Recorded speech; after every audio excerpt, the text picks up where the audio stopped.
यही तो सबसे बड़ा दुर्भाग्य है कि जो शिक्षक की मानों को तय करता है वो स्वयं पढ़ा लिखा नहीं है। शिक्षक समाज के अंधकारों को दूर करता है और प्रकाश स्थापित करने की ताकत रखता को आपने चुन दिया। यह पूरे अंग्रेजियत है। आप किसी पर कुछ थोप नहीं सकते हैं। उस व्यवस्था को खड़ा करने के लिए आपको उन्हें तैयार करना पड़ेगा। पहले से उनकी तैयारी आपको देखना पड़ेगा और तैयार करने की मानसिकता बनानी पड़ेगी। आप रेंडम कुछ थोप दीजिएगा तो वास्तव में हिटलरशाही है। ये तो आदेश से यह है कि हम आदेश पाल को जैसे आदेश देते हैं, शिक्षक आदेश पाल नहीं हो सकता है। शिक्षक शिक्षा है। शिक्षक समाज के कुरीतियों को दूर करने की ताकत रखता है। शिक्षक समाज के अंधकारों को दूर करता है और प्रकाश स्थापित करने की ताकत रखता है। तो उसको हिटलरशाही से ट्रीट मत करिए। उनको निश्चित रूप से ऐसे फरमान को वापस लेना चाहिए।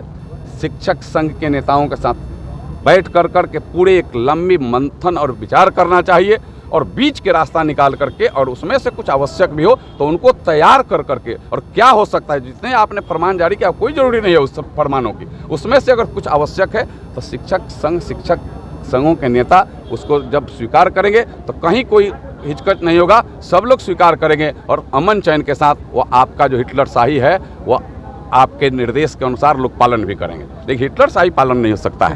आंदोलन में आप खड़े हैं। नीतीश कुमार डिग्री लगाओ वो और टीचर बन जाओ, जो नीति अपनाए थे, आज अगर शिक्षा नीति में कहीं ना कहीं उसको बदलाव किए हैं तो ये कहीं ना कहीं नीतीश कुमार की फेलियर है। एक निश्चित रूप से फेलियर है। या तो पहले की सोच आपकी फेल थी और आज की, या फिर आज की सोच फेल है।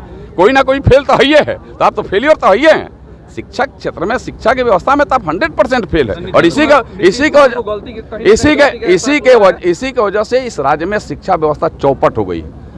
शिक्षा व्यवस्था नाम की कोई चीज नहीं रह गई है इस राज्य में, सिर्फ सरकार की गलत नीतियों की वजह से। को मतलब ये नीति ला करके कहीं ना कहीं गलती को एहसास हुआ है। निश्चित रूप से गलती आज भी गलती है और वह भी गलती था।